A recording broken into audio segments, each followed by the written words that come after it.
আমার মনে হয়েছিল ঘড়ির চলাচল অসম্ভব রকমের স্লথ হয়ে গিয়েছিল।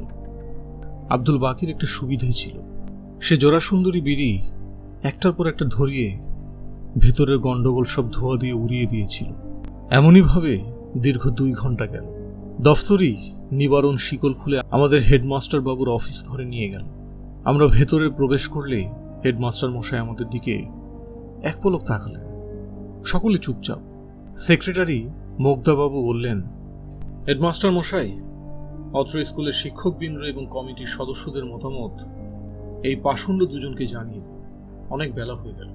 হেডমাস্টার মশাই ধীর কিন্তু গম্ভীর স্বরে বললেন, ফজলে এলাহি এবং আব্দুল বাকি, তোমরা নিজ মুখে স্বীকার করেছ যে দুজনে কুলদাবাবুর মাথায় প্রস্রাব করে দিয়েছ। এ ধরনের কুৎসিত কাজ করার পরেও তোমরা লজ্জিত কিংবা অনুতপ্ত নও। এই স্কুলের শিক্ষকবৃন্দ এবং স্কুল কমিটির সদস্যবৃন্দের সর্বসম্মত সিদ্ধান্ত এই যে তোমাদের স্কুল থেকে বহিষ্কার করা হবে। ব্যক্তিগতভাবে আমি মনে করি তোমরা এখনো বয়সের নিতান্তই তরুণ। যে অপরাধ তোমরা করেছ তার গুরুত্ব কতখানি এখনো বুঝতে সক্ষম নও।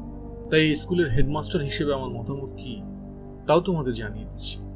তোমরা যদি অন্য কোনো স্কুলে ভর্তি হয়ে পড়াশোনা করতে চাও, আমি খুশি মনেই তোমাদের ট্রান্সফার সার্টিফিকেট করিয়ে দেব। বুঝতে পারলে মাওলা বক্স, ঘাম দিয়ে হাঁপ ছেড়ে বাঁচলাম। আর পড়াশোনা করতে হবে না, স্কুলে আসবো, এই তো কথা। সেজন্য তো তৈরিই ছিল। পড়াশোনা করে কি? হেডমাস্টার মশাইয়ের অফিস ঘর থেকে বেরিয়ে গেটের গোড়ায় এসে অবাক হয়ে গেলাম। প্রায় 100-র মতো মানুষ সেখানে আমাদের জন্য অপেক্ষা করছে। তোমাকে তো বলেছি, ফাজিলপুর মুসলিম প্রধান গ্রাম।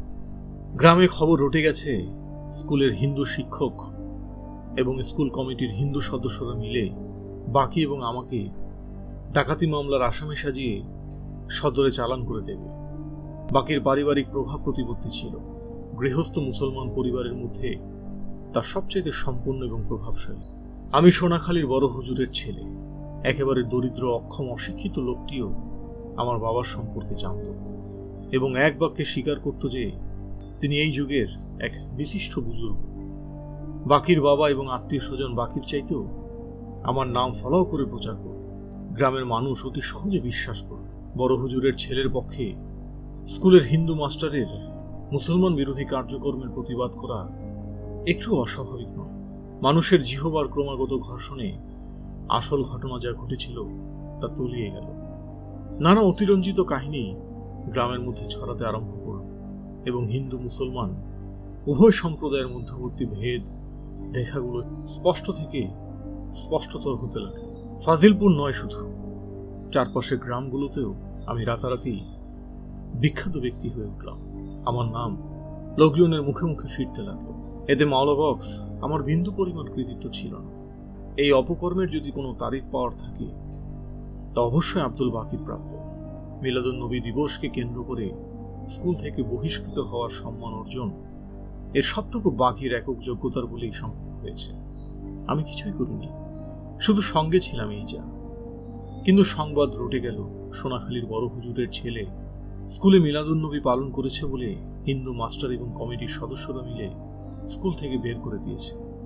বাবার প্রতি মানুষের শ্রদ্ধা ভক্তির কারণে মানুষ অতি সহজেই গুজবটা বিশ্বাস করে ফেলে। বড় হুজুর জীবনভর ইসলামের সেবা করেছেন। লা শরিয়াতিদের অপধর্মের বিনাশ সাধন করে সাচ্চা ধর্ম রক্ষা করার জন্য জেল পর্যন্ত কেটেছেন।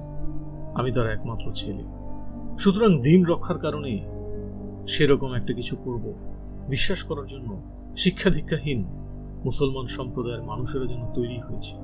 মাওলা বক্স, শিক্ষাহীন সংস্কৃতিহীন মুসলমান সম্প্রদায়ের মানুষের মনের ভেতর একটা ভিন্ন রকম অনুভূতি কাজ করে যাচ্ছিল। তোমাকে বলেছি, গ্রামের শিক্ষা দীক্ষায় অর্থ প্রতিপত্তিতে হিন্দু সম্প্রদায়ের লোকেরা অনেকাংশে এগিয়ে ছিল। গ্রামে ডাক্তার কবিরাজরা ছিল হিন্দু, রোগীরা মুসলমান, উকিল মুক্তার হিন্দু, মক্কেল মুসলমান, মহাজন হিন্দু, খাতক মুসলমান, জমিদার হিন্দু, প্রজা মুসলমান। অবশ্য উভয় সম্প্রদায়ের মধ্যে যথেষ্ট গরিব এবং খেটে খাওয়া মানুষও ছিল। হিন্দু মুসলমানের বিরোধ এবং বিভেদ নিয়ে চিন্তা করার চাইতে পেট চালানোর সমস্যাই ছিল তাদের প্রবল সমস্যা। তবু আমি বলবো, ধর্ম বড় অদ্ভুত জিনিস। দেখা গেছে কোনো কোনো সময় মানুষকে অমানুষ পাষণ্ডের ভূমিকায় নামাতে ধর্ম যথেষ্ট রকম অনুপ্রেরণা দিয়েছে। গ্রামের মানুষ আমাকে একরকম মাথায় করে নাচতে আরম্ভ করল। লোকের কথা শুনে শুনে নিজেও বিশ্বাস করে বসলাম আমি নিজে একজন বড় মাপের মানুষ। আমার রক্তের মধ্যে নিশ্চয়ই আলাদা কোনো উপাদান আছে, নইলে মানুষ আমাকে নিয়ে এত হইচই করবে কেন? আসল কথা কি জানো মৌলবক্স?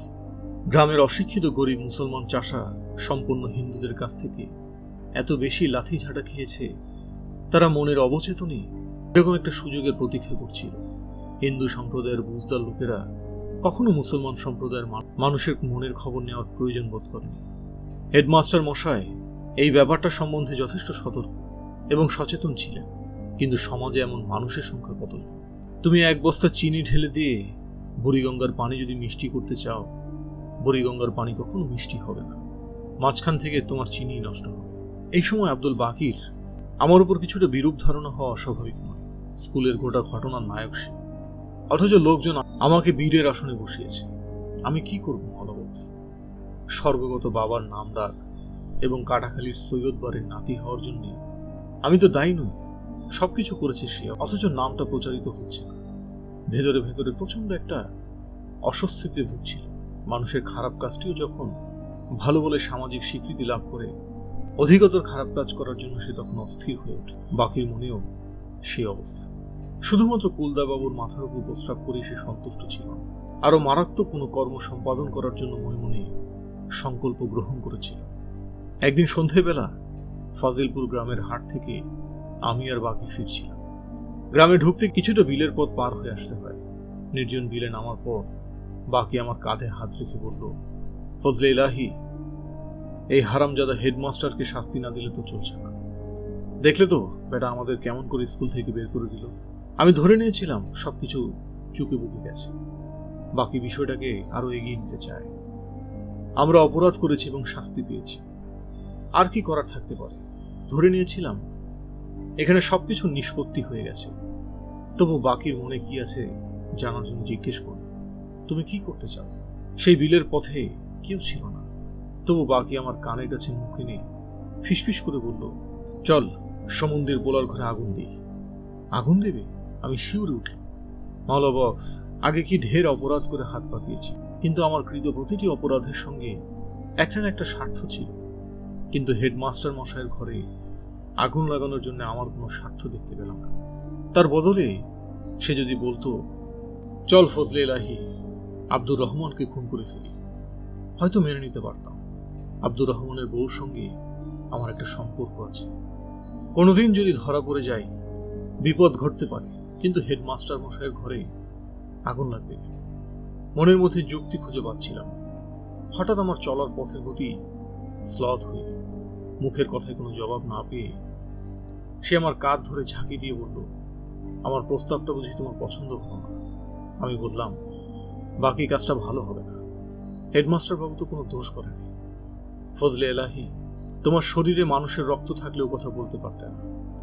বাকি আমাকে উস্কাতে চেষ্টা করছিল। ভেতরে ভেতরে আমি ছিলাম পাকা হিসেবে। কোনো ব্যাপারে দপ করে জ্বলে ওঠা আমার স্বভাব নয়। বাকির ব্যাপার স্বতন্ত্র। তারপর কিন্তু বাকি এমন একটা কথা বলল, শুনে আমার মাথা ঝিমঝিম করতে লাগলো। ফজলে এলাহি, আব্দুর রহমানের বউটা তোমাকে ভেড়া বানিয়ে ফেলেছে। তুমি বেটা ছেলের মতো কোনো কাজ করতে পারবে না। আমি প্রমাদ গুনলাম। আব্দুর রহমানের বউর কথাটি বাকি জানলো কেমন করে? আশঙ্কায় মনটা দুর্বল হয়ে উঠল। চেমন বাহারের সঙ্গে আমার গোপন সম্পর্ক যদি কোনো কারণে প্রকাশ হয়ে পড়ে, বিশেষত এই সময়ে, তাহলে মনে প্রাণে মারা যাওয়ার সমূহ সম্ভব। আমি একটুখানি শক্ত হয়ে বললাম, বাকি আজে বাজে কথা বলো কেন? তোমার কথা মতো কোনো কাজ যদি না করি, সে তো আমারই পছন্দ অপছন্দের ব্যাপার। এর মধ্যে তুমি আব্দুর রহমানের বউকে টেনে আনছো। ভবিষ্যতে ও ধরনের মুখ আলগা করার কথা তুমি বলবে না। এবার বাকি কাঁধে হাত দিয়ে বলল, রাগ করলে ইলাহি, একটুখানি মজা করলাম। আব্দুর রহমানের বউটি সুন্দর, আর যত বয়স হচ্ছে এ তো জোয়ান হচ্ছে। তোমাকে ঈর্ষা করি। তুমি সকাল বিকেল দুবেলা ওর হাতের রান্না খাও, আল্লাহ জানে। তুমি নিজেকে সামলাও কি করে? আমি কথার মোড় ঘুরিয়ে দিয়ে বললাম, তুমি যে আগুন লাগাতে চাইছো, জানাজানি হলে কি হবে জানো? দূর, জানাজানি হবে কেন? তুমি যদি জানিয়ে দাও সে স্বতন্ত্র ব্যাপার। দেখবে এই সময় গ্রামের মানুষ আমাদের এই কাজটাকেও পছন্দ করবে। হেডমাস্টার বাবু তো কংগ্রেসের লোক, কংগ্রেস মুসলমানের শত্রু, এই কথা কে না জানে। মাওলা বক্স, কংগ্রেস লীগ নিয়ে আমার কোনো দুর্ভাবনা ছিল না। আমি খতিয়ে খতিয়ে নিজের বিষয়টি চিন্তা করলাম। চেমন বাহারের সঙ্গে আমার সম্পর্কটির গোপনীয়তা নিয়ে একটা আতঙ্ক ঢুকে গিয়েছে। আব্দুল বাকির কথার মধ্যে একটা খারাপ ইঙ্গিত আছে। নিশ্চয়ই সে কোথাও কিছু শুনেছে টুনেছে, অথবা এমনও হতে পারে সে রসিকতা করে বলেছে। আমার দুর্বল মনের ক্রিয়া প্রতিক্রিয়া থেকেই এই চিন্তাটি জন্ম নিয়েছে। তাও হতে পারে পাপের একটা ক্ষমতা আছে, একটা পাপ করলে আরেকটা পাপ করতে হয়। আমি জানি কাজটা ঘোরতর নয়, তথাপি পিছিয়ে আসার পথ খুঁজে পাচ্ছিলাম। কেমন জানি ভয় হচ্ছিল, যদি বাকির কথায় রাজি না হই সে চেমন বাহারের ব্যাপারটি ফাঁস করে দেবে। হয়তো সে ও ব্যাপারে কিছুই জানত না। আমার অন্তর্গত দুর্বলতার কারণেই বাকির কাজে সহায়তা করতে রাজি হয়ে গেলাম।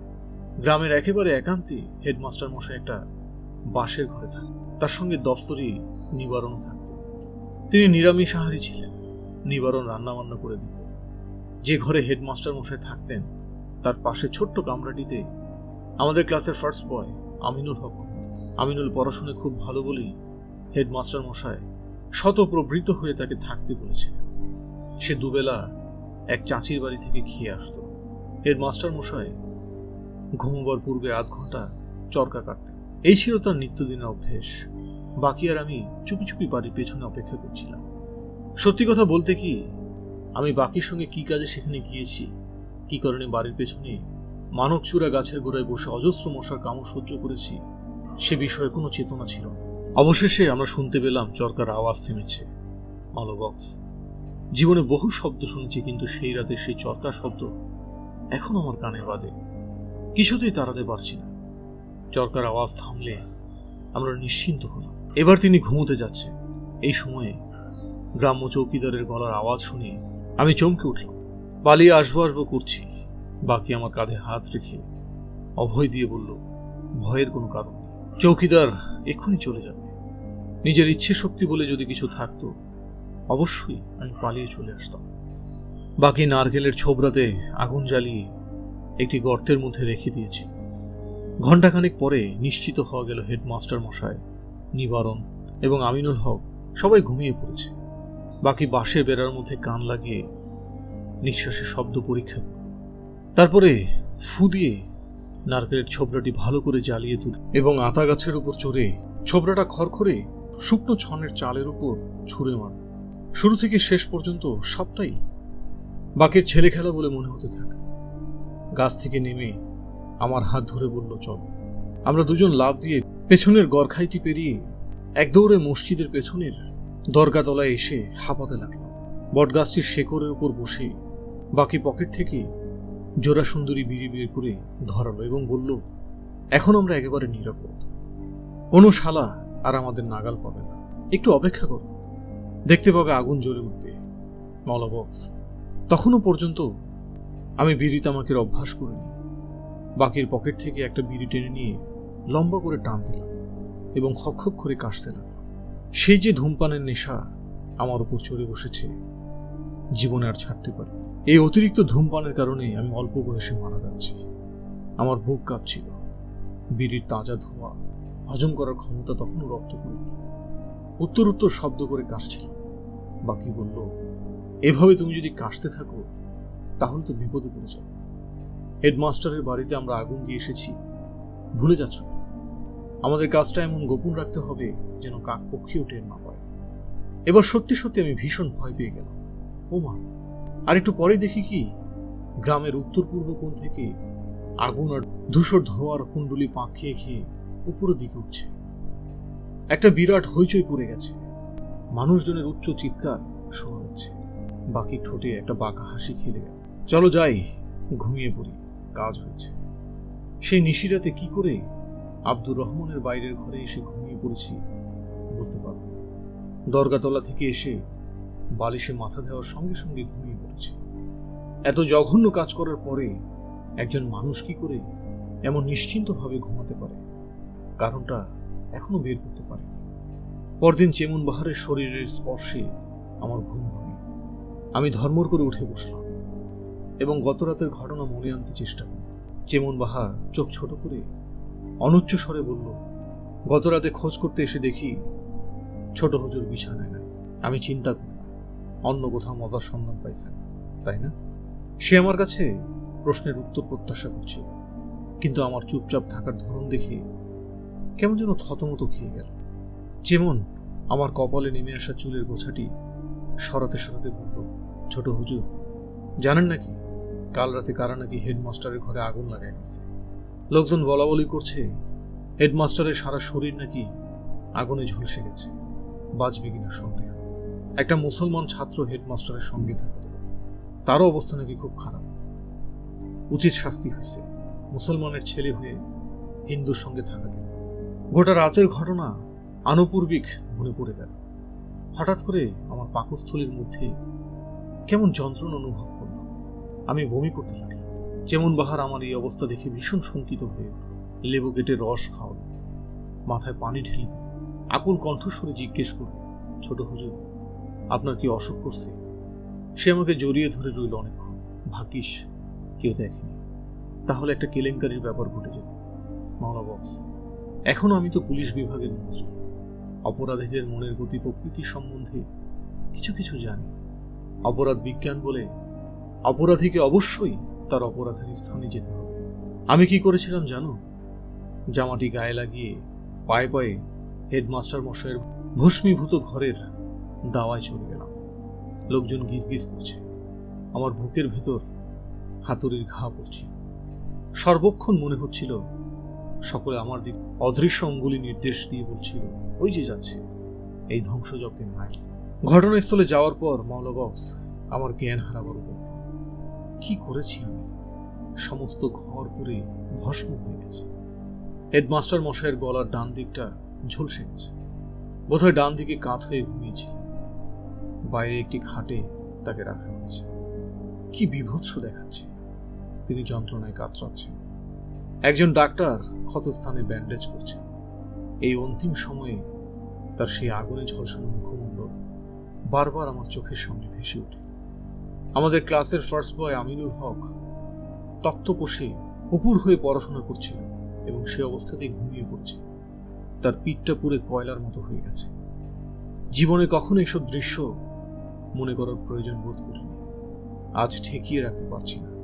চলচ্ছবির মতো সব মন ফুরে বেরিয়ে আসছে। মহাত্মা গান্ধীর অনুকরণে হেডমাস্টার মশাই একটা ছাগল পুষেছিলেন। তিনি দুধ খেতেন। ছাগলটিকে ঘাস এবং কাঁঠাল পাতা সংগ্রহ করে খাওয়ানো আমিনুল হকের একটা কাজ ছিল। সেটি একটি খুঁটির সঙ্গে বাঁধা ছিল। আমাদের লাগানো আগুনে আস্ত ছাগলটি একেবারে পুরে কয়লা হয়ে গিয়েছে। হায় রে, অবলা পশু। এই প্রাণীটার জন্য আমার বেশি দুঃখ হচ্ছে। হেডমাস্টার মশাই এবং আমিনুল হক কোন রকমে প্রাণে বেঁচে যাবে সেরকম একটা ভরসা ছিল।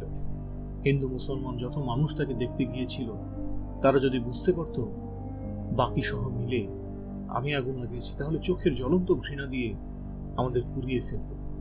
আরো একটা কথা তোমাকে বলি, মানুষ গায়ের ঘ্রাণে মানুষকে চিনতে পারে। যেমন ধরো হেডমাস্টারের ব্যাপারটা। গোটা গ্রামে হিন্দু মুসলমানের দুটি সম্প্রদায়ের সদ্ভাব একেবারে শূন্যের কোঠায় এসে ঠেকেছে।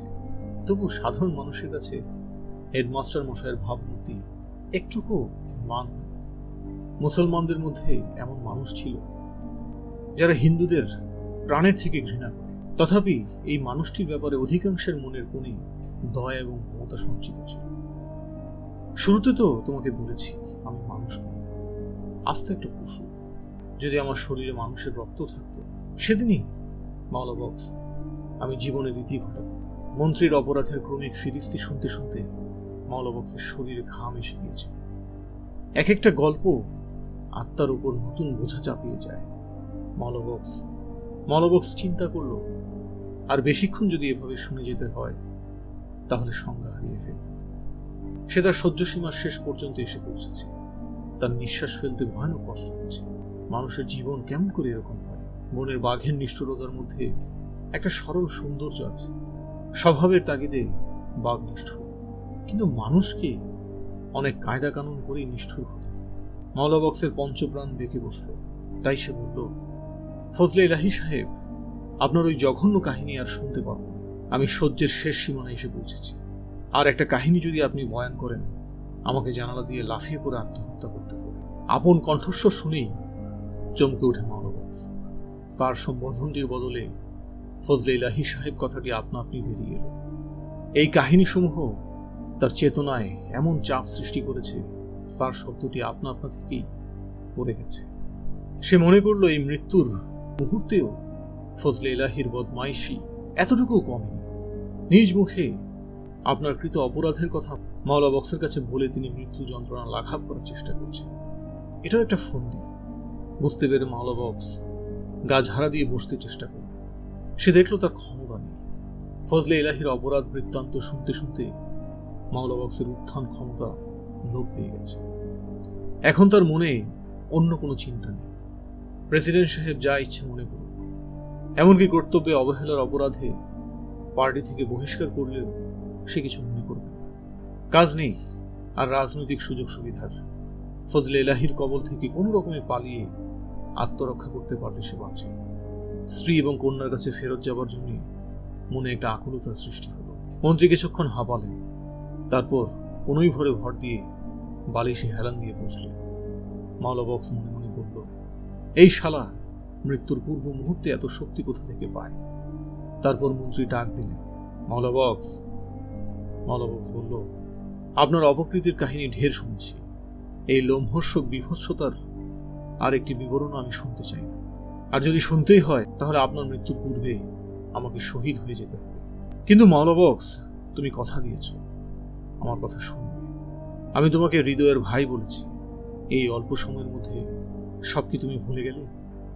মন্ত্রী সাহেব, সে সময়ের মাওলা বক্স আর বর্তমানের মাওলা বক্স এক ব্যক্তি নয়। মানুষ মানুষের কথা শুনতে পারে যদি ধৈর্য ধারণ করার ক্ষমতা থাকে। তাহলে পশুর কথা শোনা অসম্ভব নয়। কিন্তু মনুষ্য সন্তান যখন পশুর ভূমিকায় অবতীর্ণ হয়, তার কথা শোনা সত্যি সত্যি অসম্ভব হয়ে দাঁড়ায়। এমন সুন্দর মানুষটার বাড়িতে আপনারা আগুন দিলেন, সেজন্য মৃত্যুর মুখোমুখি দাঁড়িয়েও আপনাকে সামান্য অনুতপ্ত হতে দেখলাম না। মাওলা বক্স, আমার প্রতি তোমার কোনো শ্রদ্ধা নেই, একথা বেশ বুঝতে পারছি। আগেও ওই বস্তু তোমার ছিল না। তুমি তোমার স্বার্থ দেখেছিলে। তোমার ধারণা হয়েছিল পর্যায়ক্রমে প্রতিদিন আমার কথা শুনে যেতে পারলে প্রেসিডেন্ট সাহেবের কাছ থেকে একটা কিছু পারিতোষিক পাবে। ভয় নেই, ওই বস্তু তুমি পেয়ে যাবে। প্রেসিডেন্ট সাহেব তোমার ধৈর্য পরীক্ষা করছেন, তুমি পাশ করে গেছো।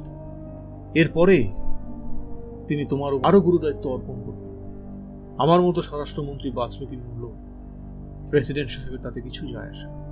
প্রেসিডেন্ট সাহেবের আমন্ত্রণের অপেক্ষায় কত মানুষ টেলিফোনের কাছে অপেক্ষা করছে, খবর নিলে জানতে পারবে। তুমি তো বেঁকে বসে আছো। মরবার পূর্বে নিতান্তই কৃপাবশত কিঞ্চিত জ্ঞানদান করতে চাই। যদি মন দিয়ে শোনো, জীবন উপকৃত হবে। গীতা বলে হিন্দুদের একটা ধর্মগ্রন্থ আছে।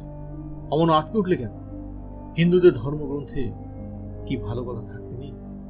23 বছর পাকিস্তানে বাস করে তোমাদের মনের আকাশ সংকীর্ণ হয়ে গেছে। সে যাক, গীতার কথায় আসে। সূচনাটি হয়েছে এভাবে। কুরুকুল গৌরব বীরশ্রেষ্ঠ অর্জুন যখন কুরুক্ষেত্রের যুদ্ধে অংশগ্রহণ করতে এলেন, তার হৃদকম্প হতে শুরু করে এবং শরীরে শ্বেত বিন্দু নির্গত হতে থাকে।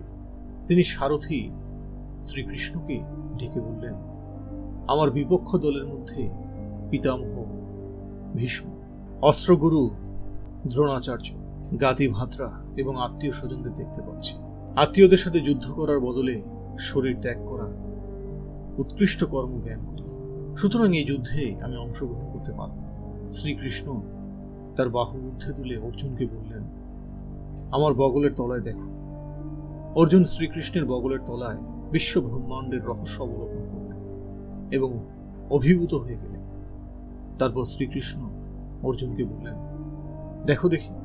যুদ্ধক্ষেত্রের দিকে তাকিয়ে অর্জুন দেখলেন সারি সারি অশ্ব গজ পদাতিক সৈন্যের সঙ্গে ভীষ্ম, দ্রোণ, দুর্যোধন, দুঃশাসন সকলে মরে পড়ে আছে।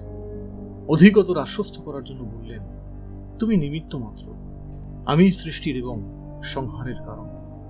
হেডমাস্টার মশাইয়ের ব্যাপারটিও যদি তেমনই একটা প্রসারিত প্রেক্ষিতে দেখার ক্ষমতা তোমার থাকতো, আমার উপর কিঞ্চিত সুবিচার করতে। তবে আমি অস্বীকার করব ও ব্যাপারে আমার অল্প স্বল্প অপরাধ আছে, কিন্তু সংসারে অপরাধী নয় কি? বুঝলে মাওলা বক্স, সেদিন দিয়ে বিচার করতে গেলে সংসারে মানুষ হয়ে জন্মানোই তো একটা অপরাধ।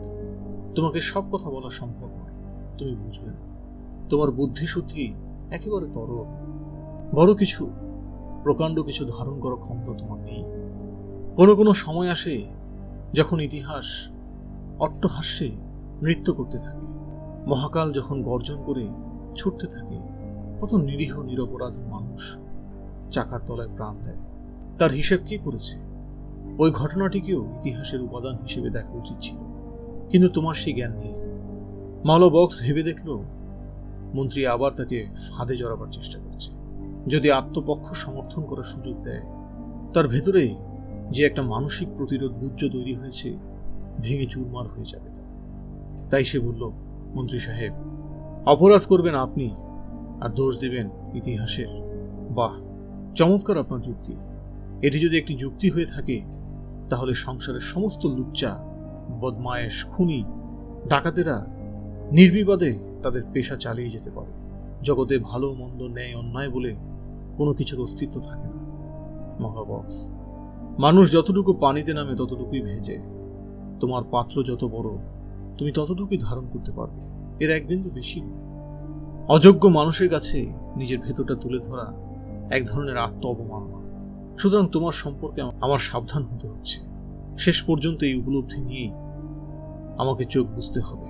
মানুষ কষ্ট পেয়েই পৃথিবীতে জন্মগ্রহণ করে, আজীবন বুকের ভেতর সে কষ্ট বহন করে তাকে মরতে হয়। আর কষ্ট একমাত্র সেই বোঝে, আর কেউ নয়, আর কেউ নয়। মাঝখানে তোমার ব্যাপারে একটা ভুল ধারণা জন্মেছিল, সেটি ভাবতে সময় লাগলো। তোমাকে আমি মানুষ বলতে পারবো না। তোমার মধ্যে শক্ত এবং কঠিন কিছু নেই। সংসারে ভালো মন, ন্যায় অন্যায়ের সীমারেখা কে বেঁধে দিয়েছে? ওসব মানুষ মন দিয়ে সৃষ্টি করেছে। এক সমাজে যা ন্যায়, অন্য সমাজে তা অন্যায়। এক সময়ের যা ভালো কাজ, অন্য সময়ের জন্য তা নিতান্ত গর্হিত। আমি তোমাকে 1946 সালের অন্তত 100 কাহিনী বলতে পারি, সেগুলো বর্তমান সময়ে অত্যন্ত নিন্দিত হবে, কিন্তু সে সময় সেগুলো অনুষ্ঠান করে আমরা সমাজে বীরের মর্যাদা পেয়েছি। ভয় পেও না, তোমাকে বলতে যাচ্ছি না, বলার একটা বিপদও আছে। তোমার তো শকরূপ হৃদযন্ত্র নেই। হেডমাস্টারের কথা শুনে যখন তোমার এরকম প্রতিক্রিয়া হচ্ছে, গ্রেট ক্যালকাটা বিল্ডিং এর নিষ্ঠুরতার কথা শুনলে আমার পূর্বে তোমার মৃত্যু ঘটে যাবে। ছোটবেলায় একটা গান শুনেছিলাম, ভাবের মানুষ না হইলে রে ভাবের কথা বলা যায় না।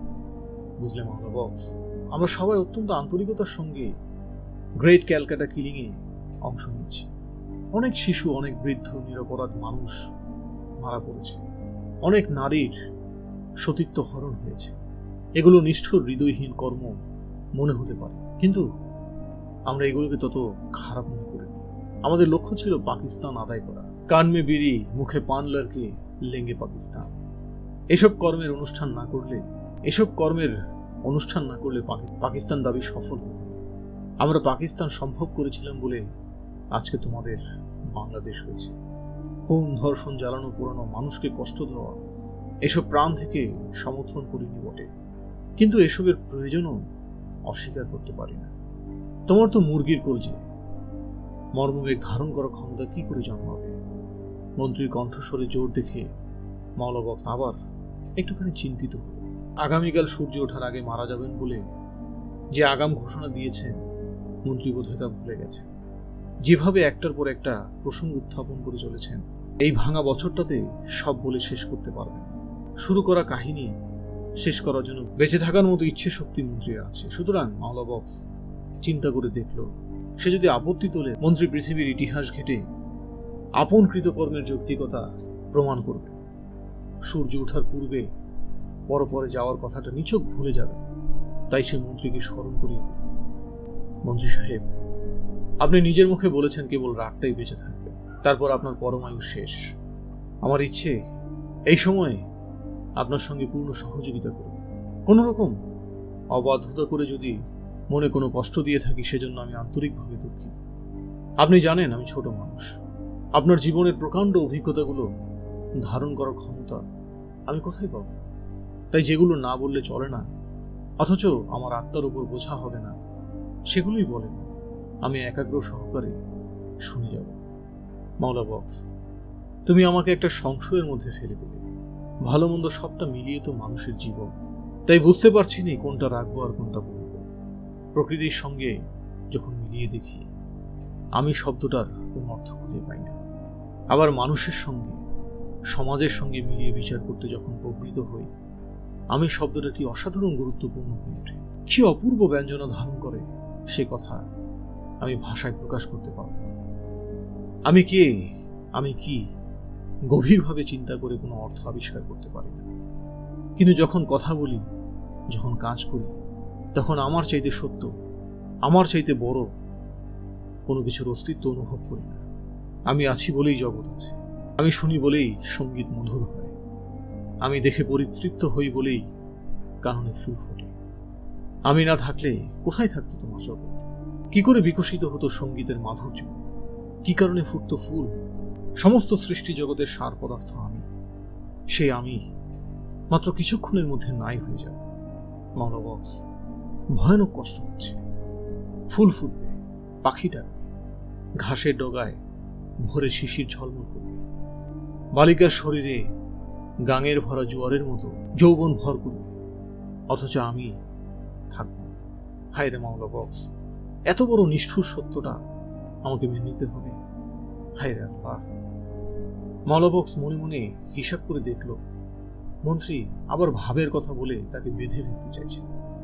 একটুখানি আশকারা দিলে এমন সব নিষ্ঠুর কাহিনী তাকে ভক্ষণ করতে বাধ্য করবেন, যেগুলো হজম করার ক্ষমতা তার পরিবার যন্ত্রের নেই।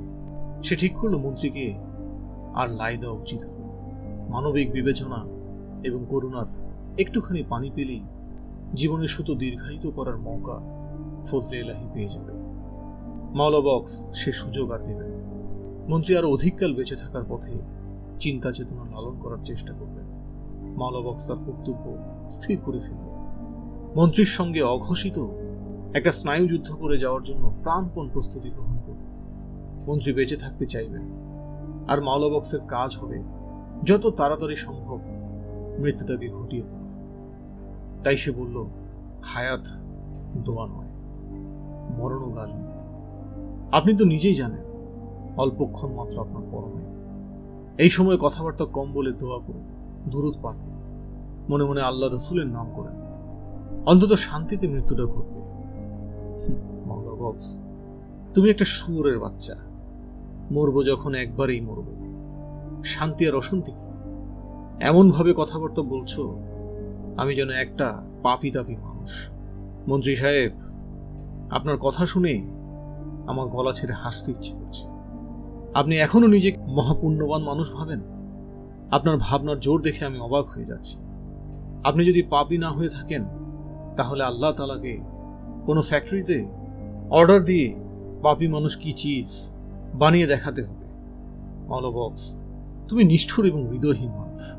তোমার নিষ্ঠুরতার সঙ্গে দুনিয়ার কোনো এক নায়ক নিষ্ঠুরতার তুলনা হয় না।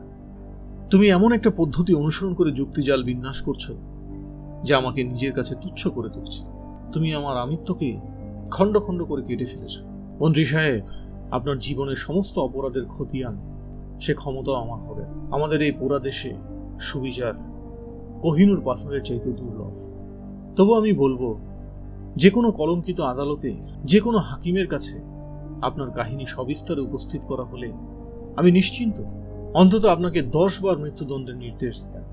অথচ আপনি এখনো বেঁচে আছেন আর অতীতের দুষ্কর্মের সাফাই গিয়ে যাচ্ছে। আপনি নিজের কৃতকর্মের দায় ইতিহাস, সমাজ ওসব বায়বীয় জিনিসের উপর চাপিয়ে যাচ্ছেন। আমি দুর্বল মানুষ না হলে এক্ষুনি আপনার কণ্ঠনালীটার দুহাতে চেপে ধরতাম। আরে মাওলা বক্স, তোমার বিবেচনা শক্তি নিতান্তই সামান্য। তোমার কাছে অধিক কিছু প্রত্যাশা করা উচিত হবে না।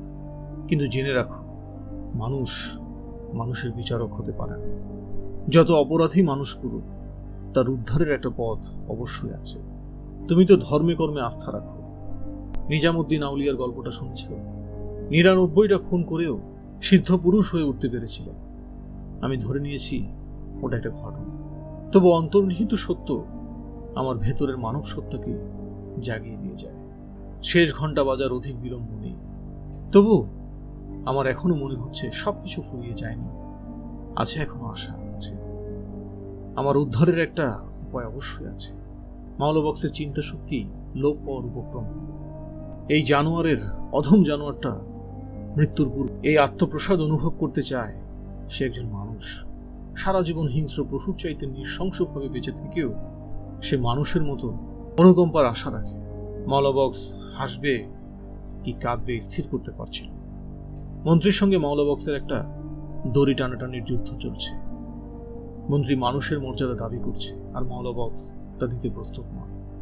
পাহাড়ের চূড়ায় ওঠার সময় একটা কদম দিতে যেমন অনেক শক্তি ক্ষয় হয়ে যায়, তেমনি মন্ত্রীর কথার পিঠে একটা লাখসই কথা বলতে গিয়ে শরীরের লোমকূপের গোড়ায় ঘামের বিন্দু উঠতে দিচ্ছে। তার শির দ্বারায় একটা শীতল স্রোত প্রবাহিত হয়ে থাকল। সে ভাবল, এই ফজলে ইলাহি মৃত্যুর মুখোমুখি দাঁড়িয়ে একটা অঙ্গুলি হেলান না করেও শুধু ইচ্ছে শক্তির জোরে তার মতো একজন মানুষকে খুন করে ফেলতে পারে। মাওলাবক্স তার অস্তিত্বের সমস্ত শক্তি দিয়ে ফজলে ইলাহির এই প্রচন্ড ইচ্ছা শক্তিটাকে ভেঙে দেওয়ার জন্য মরিয়া হয়ে উঠল। তাই সে বলল, মন্ত্রী সাহেব, মানব জাতির উপর হাত বুলিয়ে ঢের তো দেখালেন এই জীবনে, আপনার আবার মানুষ হওয়ার শখ কেন? ওহে মাওলাবক্স, তোমার সমস্ত হিসেব মুদি দোকানদারের মতো। তুমি যে অত মানুষ হওয়ার গৌরব করছো, নিজেকে প্রশ্ন করে দেখো, তুমিও কি মানুষ? মানুষের উচ্চতা, মানুষের গভীরতা কি জানো তুমি? মনে হচ্ছে আমার সময় শেষ হয়ে এসেছে। তোমাকে একটা সত্য ঘটনার কথা বলি। গ্রেট ক্যালকাটা কিলিং এর কথা বলছি। সেই কিলিং এ আমিও অংশ নিয়েছিলাম। আমাদের প্ররোচনায় শত শত মানুষ মারা পড়েছে। আমরা হত্যা না করলে আমাদেরকে হত্যা করত। এজন্য মনে সামান্যতর দুঃখবোধ নেই। সেই খুন হানাহানির যুগে আমিও ছিলাম একজন নায়ক। তবুও পার্ক সার্কাস এলাকায় একজন কিশোরকে আমি খুনিদের হাত থেকে প্রাণের বিনিময়ে বাঁচিয়েছিলাম। আমার কোনো স্বার্থ ছিল না। তবু সে কিশোরের পুষ্পের মতো অম্লান সুন্দর মুখ দেখে আমার মনে আচমকা একটা ঢেউ খেলে গিয়েছিল। তাই তাকে বাঁচাতে ছুটে গিয়েছিলাম। ওই এলাকার দাঙ্গাকারী খুনিদের সঙ্গে আমার পরিচয় ছিল না। তারা আমার উপর চড়াও হয়ে ছুটে এসেছিল। আমি প্রাণ বাজি রেখে কিশোরটিকে উদ্ধার করে তার মা বাবার কাছে রেখে আসতে পেরেছিলাম। কারো কাছে ধন্যবাদের আশায় ওই কর্ম আমি করিনি। আমি যে একজন কিশোরকে বাঁচিয়েছিলাম কোনোদিন সে কথা মনেও পড়েনি। এখন সেই কিশোরের মুখ আমি দেখতে পাচ্ছি। অবিকল সেই কিশোর, সেই কোকড়ানো চুল, সেই টিকালো নাক, টানা টানা চোখ, উজ্জ্বল সুন্দর গণ্ডস্থল। সেই নাম না জানা বালক হাত দুটি বাড়িয়ে আমার পাশে দাঁড়িয়ে আছে। আমার পাপ কর্মসমূহ চারপাশ থেকে আমাকে গ্রেফতার করার জন্য মুক্ত আবেগে উদ্দাহ নৃত্য করছে, কিন্তু কাছে ঘেঁষতে পারছে না। কিশোরটি আমাকে রক্ষা করছে। মাওলাবক্স, আমার মানব জন্ম বৃথা যায়নি। আমারও কিছু স্বীকৃতি আছে। আমি উদ্ধার পেয়ে যাব। আমার আশা আছে মাওলাবক্স, আশা আছে। এমন সময় মুয়াজ্জিনের কণ্ঠে ভোরের আজান ভেসে এল। মাওলাবক্স দেখল মন্ত্রীর মুখমণ্ডলে প্রসন্ন আভা ছড়িয়ে আছে। কোনোদিন তাকে এত সুন্দর দেখায়নি। মাওলাবক্সের কেমন একটা ভাবান্তর ঘটে গেল। তার মনে একটা বোধ গুঞ্জন করতে থাকল, তাহলে মন্ত্রী ফজলে ইলাহিও উদ্ধার পেয়ে যাবেন। পড়ে আছে মন্ত্রীর শরীর, কোনো নড়াচড়া নেই। মাওলাবক্সের কেমন জানি সন্দেহ হল। নাকের গোড়ায় হাত দিয়ে দেখল আর নিঃশ্বাস প্রশ্বাস প্রবাহিত হচ্ছে না। তাহলে মন্ত্রী কি মারাই গেলেন? সে একটা সিগারেটে আগুন জ্বালালো। সিগারেটটি শেষ করার পর আবার নাকে হাত দিয়ে দেখল এবং নিশ্চিত হলো এবার মন্ত্রী সত্যি সত্যি মারা গেছে। মাওলাবক্সের একটা দুঃখ থেকেই গেল। মানুষ সম্পর্কে সে অন্তত সংকীর্ণ একটা ধারণা পোষণ করেছিল। উপন্যাসটি এখানেই শেষ। আমাদের আয়োজন যদি আপনাদের ভালো লেগে থাকে তাহলে অবশ্যই সাবস্ক্রাইব করে আমাদের পাশে থাকতে পারেন। আর আপনারা যদি উপন্যাসের পাশাপাশি ছোট গল্পে আগ্রহী হন তাহলে আমাদের মূল চ্যানেল কুপির আলো সাবস্ক্রাইব করতে পারেন। কুপির আলোর লিঙ্ক ডেসক্রিপশন বক্সে দেওয়া হলো। দুটি চ্যানেলই সাবস্ক্রাইব করে আমাদের পাশে থাকতে পারেন। ধন্যবাদ।